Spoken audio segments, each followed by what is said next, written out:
자, 오늘도 우리 렘넌트들 반갑습니다. 와. 예, 한 반을 찍었습니다. 자, 조선시대 임금님이 전부 27명이 있었더라고요. 역사책을 보니까. 뭐 500명이 넘는 역사인데, 그 27명의 왕 중에서 제일 카리스마 있다. 그런 왕이 누구냐? 뽑으라고 한다면은, 단연코 태종 이방원을 뽑는 사람이 많을 거예요. 그런 캐릭터이기 때문에 그 역사 드라마 같은 주인공으로 많이 나오죠. 이방원이라는 사람이. 근데 그 사람이 자기가 왕이 되기 위해서 왕자에는 2번이나 일으키고 많은 피를 흘린 사람이에요. 그리고 많은 정적들을 제거하고 그랬는데 그 백성들한테 정치는 상당히 선정을 베풀었다라고 하더라고요. 또 그 임금님이 가장 잘한 것이 무엇이냐라고 한다면은 후계자를 아주 잘 세웠다라고 역사가 증언하고 있어요. 그분에게는 3명의 왕자가 있었죠. 그런데 3번째 왕자 이도에게 왕권을 물려줘요. 그 사람이 누구냐? 우리가 잘 알고 있는 세종입니다. 저는 세종 그분한테 가장 감사한 게 뭐냐? 우리에게 한글을 줬다라는 거예요. 이 한글이 왜 감사하냐? 전 세계에 복음을 전하는 도구가 되었기 때문에 그분에게 감사한 거예요. 이만큼 어떠한 후계자를 남기느냐가 중요해요. 왜 아들 셋이 있었는데 그 셋째 아들에게 그 왕위를 물려줬냐는 거죠. 후계자를 셋째 아들을 삼았냐는 거죠. 예. 세상 역사 속에서도 후계자는 이렇게 중요해요. 그런데 우리 전도자에게 있어서도요, 후계자를 남기는 것이 아주 중요합니다. 한마디로 제자를 남기는 것이 중요해요. 지난주에 우리 강강 말씀 속에서 모세가 이제 가나안 땅을 르보산에서 쭉 바라보고 이제 죽잖아요. 하나님의 부름을 받잖아요. 그 직전에 여호수아에게 안수하고 후계자로 세워져요.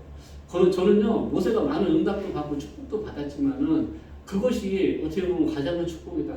자기를 대신해서 하나님 나라의 일을 행할 수 있는 그런 후계자를 세우는 것이 아주 중요하고 큰 축복이라는 것을 저는 그 말씀 속에서 깨닫게 되었어요.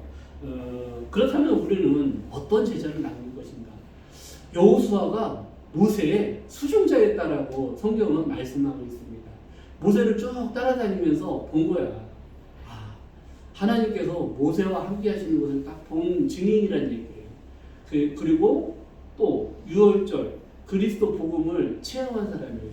유월절 어린 양의 피를 바른 외국에서 해방되었잖아요.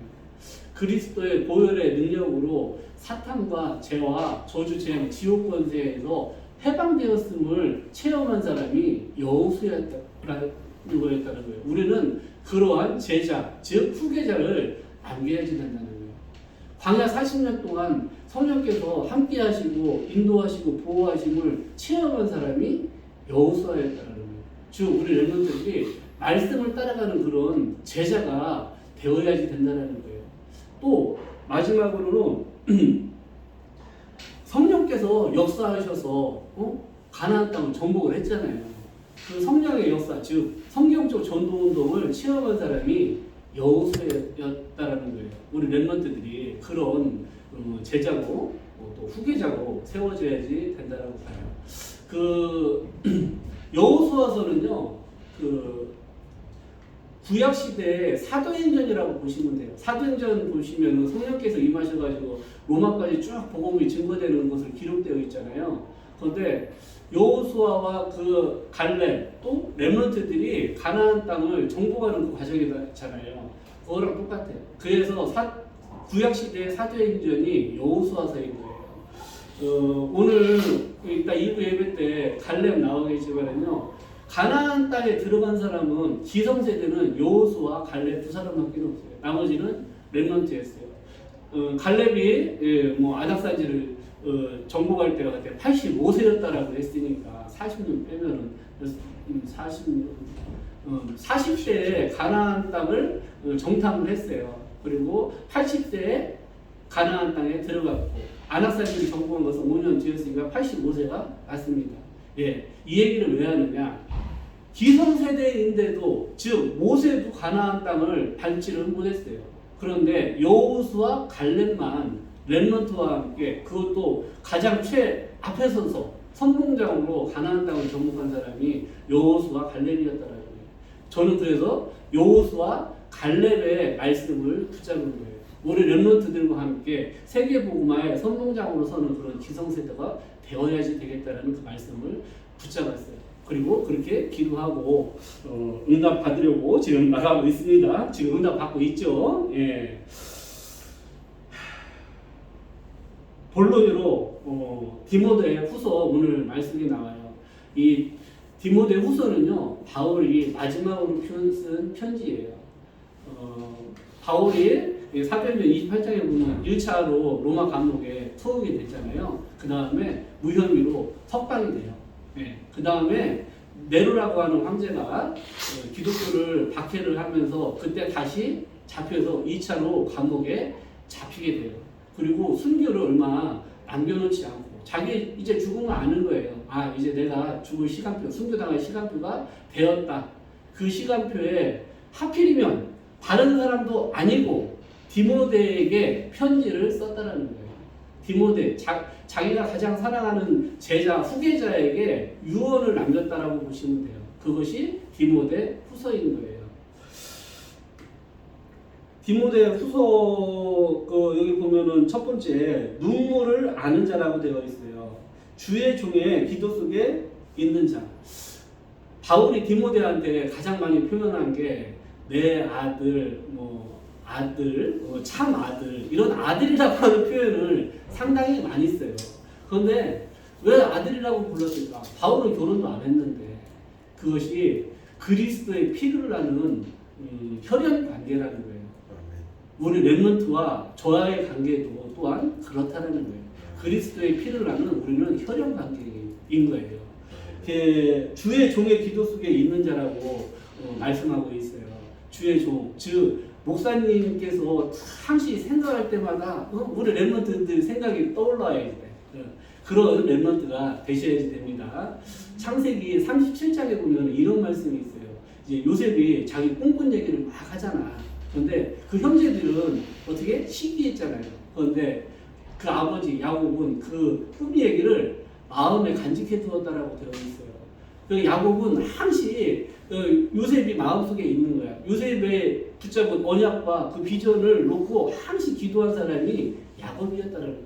우리 렘넌트들이 목사님에게 그런 렘넌트가 되길 바랍니다. 또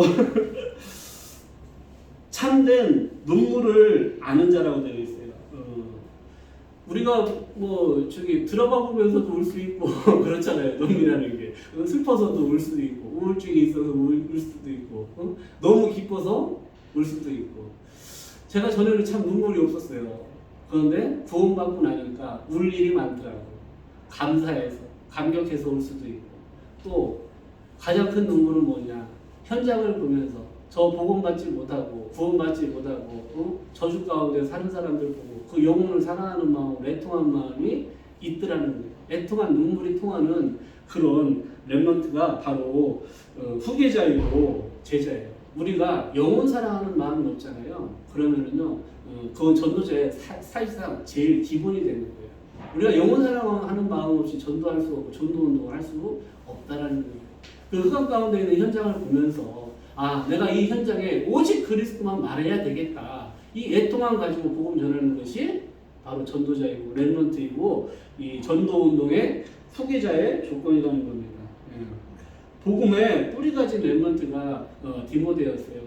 예. 디모데 후서에 보면 외조모 로이스와 어머니 윤희계에 있던 그 믿음이 디모데에게 전달되었다고 그러잖아요. 우리 여기는 렘넌트들을 다 보니까 부모님들이 언약 가진 분들이에요. 그 언약 가진 부모님은요, 우리 렘넌트들에게 있어서요, 영적인 축복의 통로가 되는 거예요. 우리 렘넌트들은요, 이미 엄청난 영적 프리미엄을 가지고 태어난 사람이라는 거예요. 그러면 뭐 처음 믿는 사람은 어떤 뭐 그런 프리미엄이 없으니까 할 수도 있어요. 그렇지만 아브라함에 주신 시조의 축복을 처음 믿는 사람들에게는 주셨다는 거예요. 우리 렘넌트들 그 영적 자부심 가지고 또 그런 배경이 있다는 것이 얼마나 든든합니까? 예? 부모님이 해준 거 아무것도 없어도 돼요. 예? 그 부모님 원망하는 렘넌트들 있더라고. 그건 진짜 상처예요. 부모님은요, 우리 렘넌트들을 이 세상에 있게 해준 것만으로도 감사해야지 돼요. 가장 중요한 복음을 전달해 준 것만으로도 우리 렘넌트들은 부모님께 감사할 수 있는 그런 렘넌트가 되어야지 돼요. 왜냐? 복음은 모든 것이기 때문에 그래요. 모든 것을 이미 다 주신 거예요. 우리 렘넌트들에게. 감사하죠. 예, 오늘 집에 가셔가지고 부모님들한테 사랑한다고 또 말씀하시고, 예, 문자 카톡도 보내주시고, 예, 뭐 얼굴은 여기 시큰둥합니다만은, 예, 그렇습니다. 일단. 자, 전도자의 자세. 오늘 사실 핵심적인 내용이 여기에 있어요. 전도자의 자세는요, 한마디로 표현하면 24시입니다. 24시가 전도자의 자세예요. 대표적인 예로 영적 군사를 말씀하셨어요. 우리는 영적 군사, 영적 싸움하는 사람이에요. 영적 군사, 뭐 군대 다 갔다 오셨으니까 군대는 주적 미안, 나 미필. 영적 군사, 군대는 주적이라는 표현을 많이 쓰더라고요. 주적. 주대적이 누구냐? 우리의 주적은 뭐 국가적으로 북한이라고 되어 있죠. 예. 네, 북한군. 우리는 영적 군사인데 우리의 주적은 뭐 주적도 아니에요. 적이라는 게 딱 하나밖에 없어. 사탄, 마귀, 귀신. 우리는 이 악의 영들과 싸우는 영적 군사예요. 그런데 군사라는 완전 정복할 땅이 있어야 되겠지. 그 정복할 땅이 이 세상인 거예요. 이 세상은 흑암 세력이 장악하고 있잖아요. 거기서 싸워서 이기는 것이 아니에요. 왜? 왜 그러냐? 그리스도께서 사탄 마귀 귀신의 머리를 박살내셨고 이미 승리하셨어요. 그렇기 때문에 우리는 그 그리스도의 승리의 깃발을 들고 현장으로 가는 거예요. 그래서 그 현장에 꼽는 거예요. 우리는 싸워서 이기는 게 아니에요. 이미 승리하신 그 그리스도의 깃발을 꼽는 영적인 군사라는 거예요. 또 우리를 하나님께서는 이사야서 62장에 보면 영적 파수꾼으로 세우셨다고 말씀을 하셨어요. 영적 파수꾼은요, 하나님 보좌와 24시 소통하는 사람이 영적 파수꾼인 거예요. 주야로 우리의 기도를 들으신다고 말씀하셨어요. 그렇기 때문에 우리는 24시 기도하는 영적 파수꾼의 사명을 감당을 해야지 되는 거예요.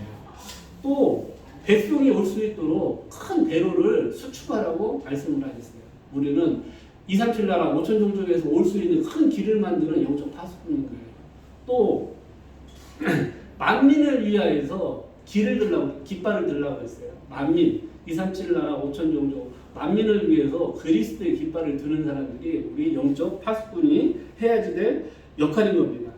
또 두 번째 예를 드신 말씀이 경기하는 자예요. 경기하는 자가 뭐냐면요, 운동 선수를 얘기하는 거잖아요. 경기하는 자. 경기하는 자가 어떻게 해야 된다고? 법대로 해야지 된다고. 경기하는 자가 반칙하면은 승리한 걸 인정을 못 받잖아요. 마라톤 선수가 막 달리게 하는데 지름길로 질러서 갔어. 그러면 그게 법을 어긴 거기 때문에 우승을 해도 상을 받지 못하는 거예요. 우리에게 주신 법은요, 하나님의 말씀이. 그래서 하나님 말씀에 기록되어 있는 성경적 전도운동을 우리가 체험을 해야지 된다. 말씀대로 성경운동을 하는 것이 중요하다는 거예요. 또 운동 경기 중에서 계주라는 게 있잖아요. 계주가 뭐예요? 이제 바통을 이제 앞에 선수에게 전달해가지고 계속 돌아가는 거잖아요.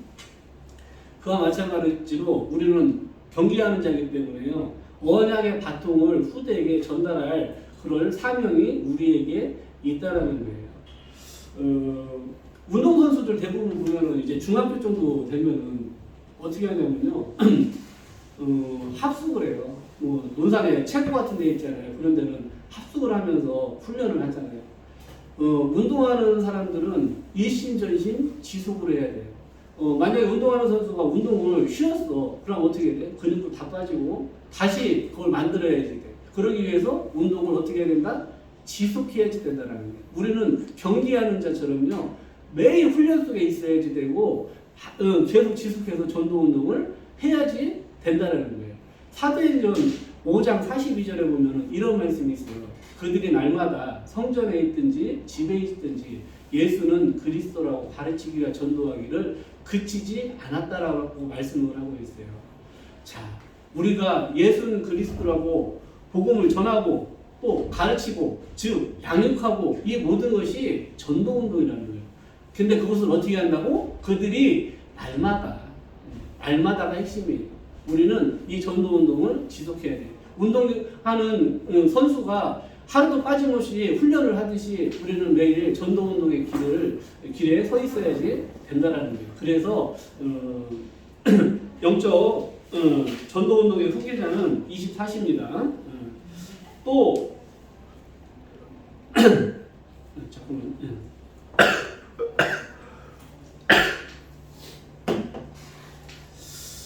농부를 비유로 드셨어요. 농부는요, 내가 가을에 수확 갈 것을 소망하면서 봄에 씨앗을 뿌려요. 여름에 그 떼약볕에 그 농작물을 가꿔요. 우리는 전도운동의 그 열매를 바라보고 씨를 뿌리고 가꾸는 거예요. 그게 농부를 비유하신 이유예요. 열매를 주시는 분은 당연히 하나님이시고요. 우리가 소망이 없다면 전도운동 할 수가 없겠죠. 랩런트 지금 우리가 복음 전했는데 당장 열매 맺으니까 어떤 농부가 봄에 씨 뿌리고 여름에 열매를 거둘 거라고 생각을 하겠어요. 때가 돼야 되잖아요. 우리 랩런트들은 지금 깊이 복음의 뿌리를 내리고 성장해야 될 시기지 열매를 맺을 시기가 아닌 거예요. 그래서 지금 열매가 있다 없다 말하는 것이 옳지는 않은 것입니다. 우리는 농부처럼 그 추수할 소망을 바라보면서 이 전도운동을 해야지 돼요. 추수하는 농부가 먼저 곡식을 먹는다고 말씀을 하고 있어요. 우리 교사들은 이 말씀을 꼭 붙잡으셔야 돼요. 왜 그러냐? 하나님께서는요, 우리 렘넌트들에게 말씀을 드러나기 위해서 먼저 말씀으로 응답을 주시는 거예요. 그래 하나님께서 말씀으로 응답을 주실 것을 약속을 하셨어요. 그 받은 응답을 가지고 말씀을 더 전달하는 것이고 대안하는 것이에요. 그래서 우리 렘넌트 교사들은요, 농부예요, 농부. 하나님께서 먼저 양식을 주신다라는 거예요. 그 확신 가지고 서시면 됩니다. 아멘. 또 하나 여기 본문에는 없는데 저는 어부를 하나 넣었어요. 어부를. 왜 어부를 넣었냐? 마태복음 4장 19절에는 이런 말씀이 있어요. 예수님께서 베드로하고 그의 형제 안드레를 부르면서 나를 따라오라. 내가 너희를 사람을 낚는 어부가 되게 하리라 라고 말씀을 하셨어요. 예수 그리스도께서 우리를 사람을 낚는 어부로 부르셨어. 그런데 어부로 부르셨는데 조건이 뭐냐? 나를 따라오라는 거예요. 그러면 사람을 낚는 어부가 되게 하시겠다는 거예요. 우리가 예수 그리스도를 따라가는 것이 제자입니다. 아셨죠? 예. 또 이제 네 번째까지 했고 전도자의 방법 세 가지 앞에 서라고 되어 있어요. 저는 이 말씀을 어제 이제 밤에 계속 묵상을 하면서 이 세 가지 앞에 서라는 말씀이 무엇인가 이렇게 묵상을 하면서 저는 이렇게 결론을 얻었어요. 성삼위 하나님 앞에 서는 것이 제자다라고 붙잡았어요. 많은 사람들이요 사람 앞에 서고 사람 앞에 잘 보이려고 하고 사람의 말을 듣고 살아가요.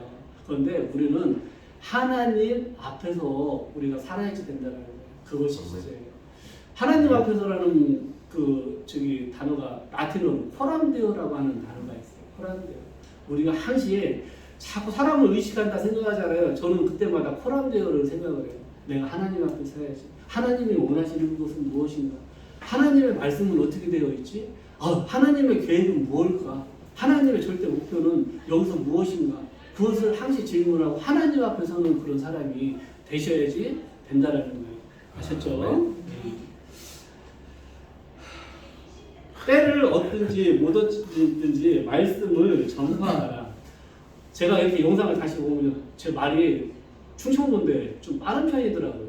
예. 이렇게 좀 천천히 하려고 했는데 처음에는 그런 마음으로 하는데 처음에는 천천히 가요. 근데 갈수록 속도가 빨라지니까 나다다다 나중에 돼요. 예. 때를 얻든지 못 얻든지 말씀을 전파하라. 여기서 저는 이런 답을 얻게 되었어요.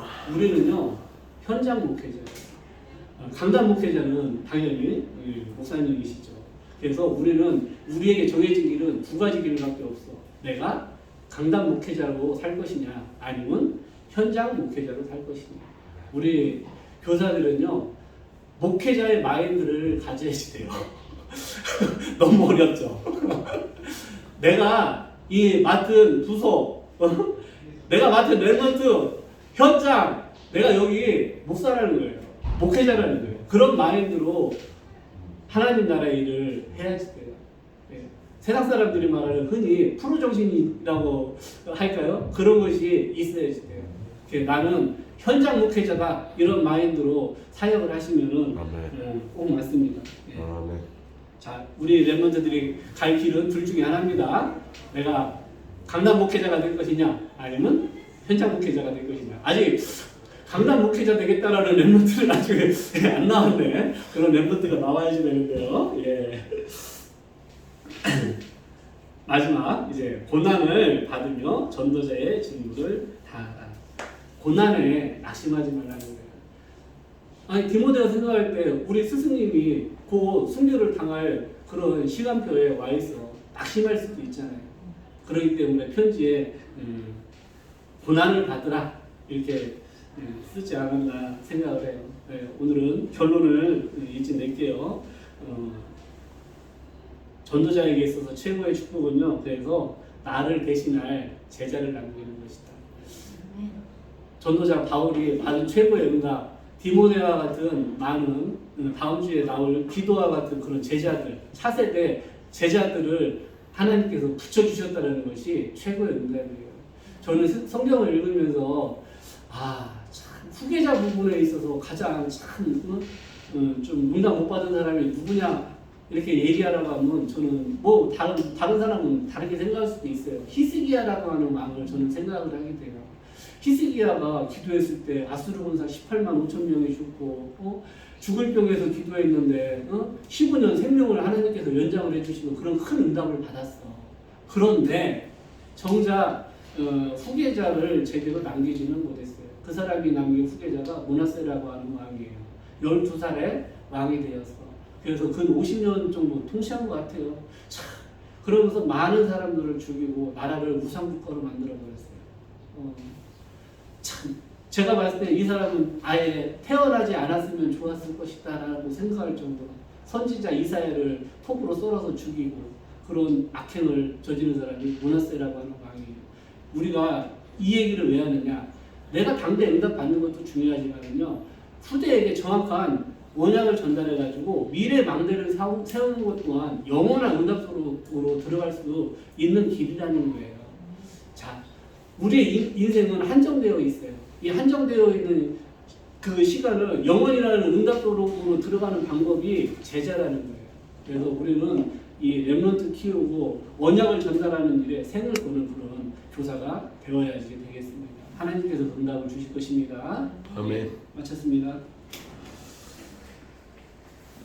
오늘은 오늘은 몇 번?